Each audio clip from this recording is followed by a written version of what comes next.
돌자 동네 한 바퀴 yeah 들어볼까 우리가 살아가는 이야기 check oh my.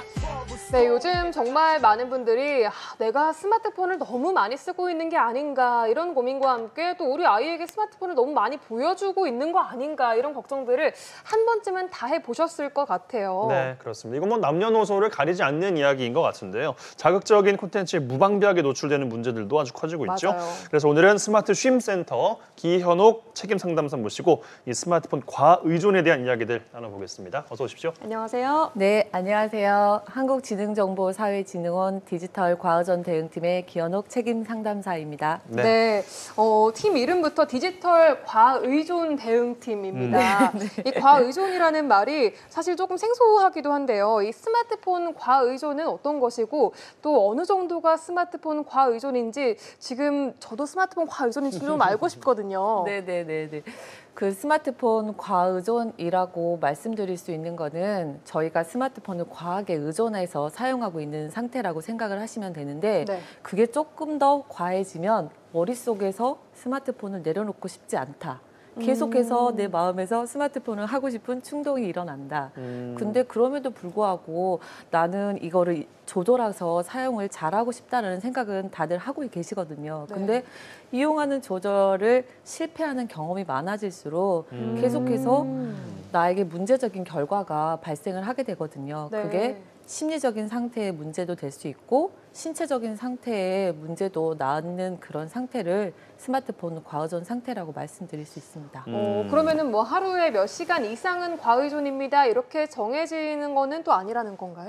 네, 그렇죠. 저희가 일상에서 너무나도 스마트폰을 많이 다양하게 여러 용도로 사용을 하고 있지 않습니까? 네. 그래서 많은 시간을 사용하고 있다라고 해서 스마트폰 과의존이라고는 말씀드릴 수 없습니다. 머릿속을 예. 떠나지 않고 이 습관을 내 마음대로 고치기가 힘든 상태의 과의존이다. 중독이랑 뭐가 다른지도 잘 모르겠거든요. 중독의 용어가 과의존의 용어라고 생각을 하시면 됩니다. 근데 스마트폰을 저희가 너무 일상에서 필요한 기기로 사용을 하고 있기 때문에 모든 사람에게 중독이란 용어를 쓰기는 불편할 수 있어서 저희가 과하게 의존한 심리적인, 신체적인 상태를 가리켜서 과의존이라고 설명을 드릴 수 있습니다. 예. 네. 근데 이 과의존 상태를 나 스스로 혼자 판단하고 진단하기에는 좀 무리가 있지 않을까 싶거든요. 맞아요. 네, 맞습니다. 그런데 스스로 나 이만큼 사용하고 있어서 굉장히 문제지 않을까? 이렇게 그러니까요. 스스로 생각하시는 분들 많거든요.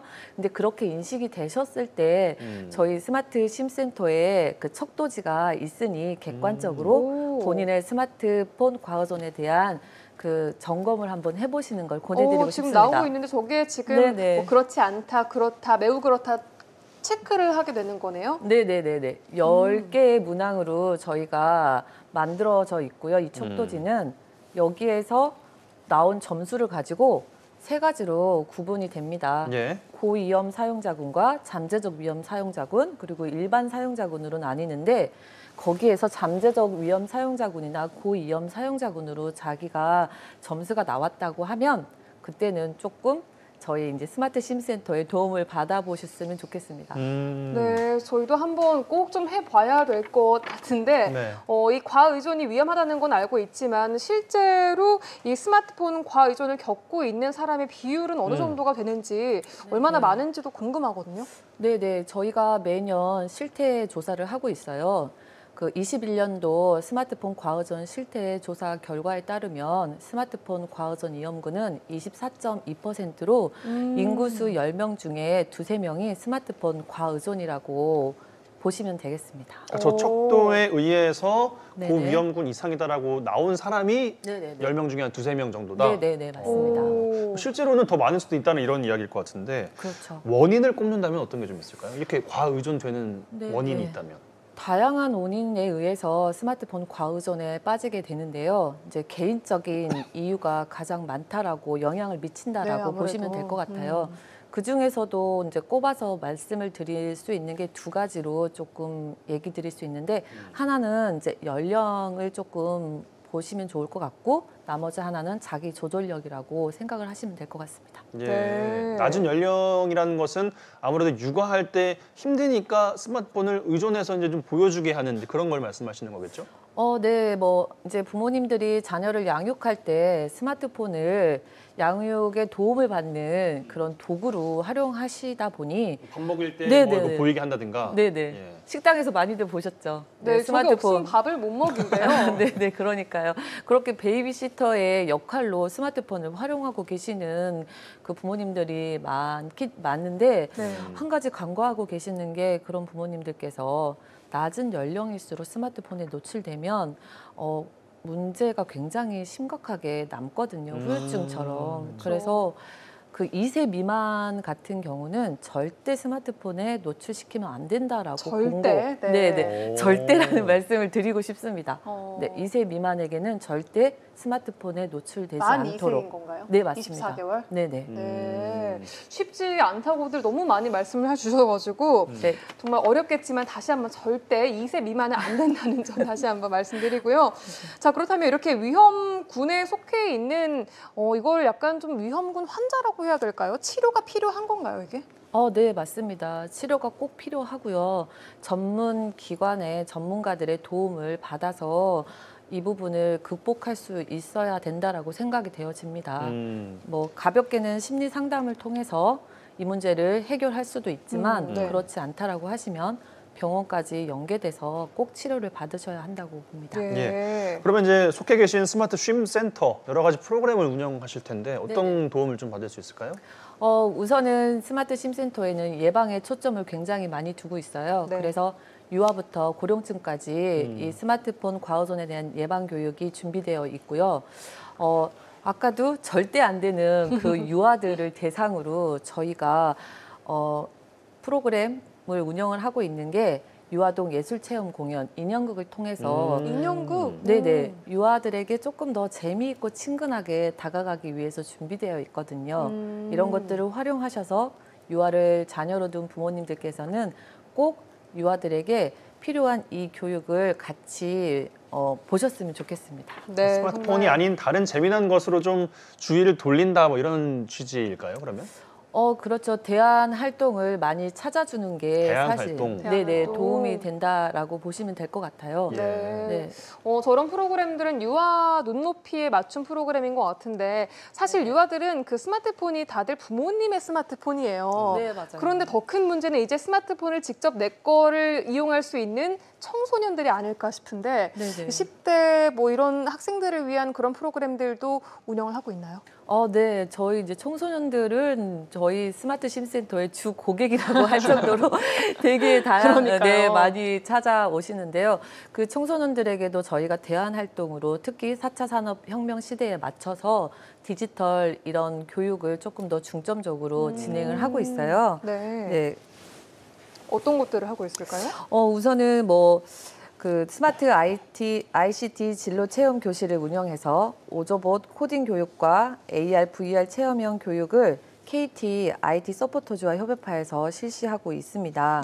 그리고 또한 지역의 전문 인력을 양성하는 것도 필요하다고 생각이 되어져서 이분들을 위한 전문 교육 또한 성인들을 위해서 실시하고 있고요. 네. 저희 이제 스마트 심센터에 찾아오시는 게 불편하시거나 너무 멀리 있다라고 생각이 되어지신 분들을 위해서는 저희가 직접 가정으로 찾아가서 상담을 해드리는 가정 방문 상담도 진행을 하고 있습니다. 네, 이렇게 네. 의존이 높은 우리 청소년들을 위한 뭐 심리 상담 같은 것도 해주시는 거예요? 네, 맞습니다. 오. 네, 심리 상담을 통해서 스마트폰의 문제를 극복하고 개선할 수 있도록 도움을 주고 있는 거죠. 네. 네. 여러 가지가 있는데 네. 가장 중요하게 생각하는 활동을 하나만 꼽아보신다면 어떤 게 있을까요? 아까부터 말씀드린 영유아들 대상으로 하는 절대 안 되는 네, 습관이기 때문에. 네네. 그렇기 때문에 그 자녀들을 어떻게 내가 교육을 해야 되는지 지도를 해야 되는지 모르시기 때문에 그분들에게 부모님들을 부모 교육, 대상으로. 네네, 네. 부모님들 대상으로 부모 교육과 체험 활동을 안내하는 게 꼭 필요하다라고 생각이 되어집니다. 네. 특히 이런 프로그램 이용을 좀 편안하게 해 보실 수 있는 이유 중에 하나가 국가 지원이어서 비용이 다 무료라고 들었어요. 네, 맞습니다. 계속 저희에게 상담을 받고 싶다고 전화가 오면 얼마예요? 그런데 네, 혹시 비용이 어떻게 되죠? 그러면 네. 아니요, 저희 언제든지 이용하세요. 다 오, 무료입니다라고 너무 좋다. 네, 말씀을 드리면 너무 좋아하세요. 그래서 이런 기관이 다 있었습니까? 이렇게 얘기하시는데 네, 저희 다 무료로 지원을 해드리고 있으니 언제든지 저희 스마트 쉼센터 찾아주시면 좋겠습니다. 너무 좋네요. 전국에 스마트 쉼 센터가 있다고 하셨는데 이게 전국에 몇 곳이나 있고 몇 네네. 분의 상담사분들이 계시는지도 궁금해요. 네, 전국에 서울에서부터 제주까지 18개소의 스마트 쉼센터가 있고요. 네, 56명이 스마트 쉼센터에 상근하여 있고 그다음에 예방교육 활동을 하거나 가정방문 상담사로 위촉되어서 활동하시는 분들이 200명 정도가 네, 있습니다. 전남 네. 동부 지역에는 몇 분이나 계실까요? 지금 올해 이제 위촉되어서 활동하시는 전남 동부권의 상담사 강사 선생님들은 지금 7분이 활동하고 계십니다. 네. 실제로 그렇다면 이 센터를 와서 이용을 하고 도움을 받아가신 분들이 얼마나 되는지도 궁금하거든요. 네, 뭐 작년 경우 수치로 말씀을 드리자면 저희가 이제 상담 진행된 건이 2,000건이 넘었더라고요. 와. 한 해예요? 네네네. 생각보다 진짜 많네요. 네네. 전화 상담부터 저희가 게시판 상담까지 다양하게 상담을 진행을 하고 있어서 그러는데 뭐 하루에 10건 정도, 10명 오. 정도의 그 도민들이 스마트 쉼센터를 이용하고 있었습니다. 네. 7분은 너무 부족하실 것 같기도 한데 갑자기 이 말을 들으니까. 네, 열심히 뛰고 있습니다. 열심히 뛰시면서 기억에 네. 남는 사례나 혹은 기억에 남는 친구도 있을 것 같거든요. 네, 뭐 가장 기억에 남는 친구는 지금까지도 저에게 연락을 해서 밥 사달라고 해주는 친구가 있는데 그 친구가 고3 때 저를 만나게 됐어요. 공부를 잘하던 1등급을 맞는 친구였어요. 그런 아주 친구가. 네, 성적이 우수한 네. 친구였는데 우연한 기회에 친구들하고 호기심으로 그 온라인 도박을 하게 된 거죠.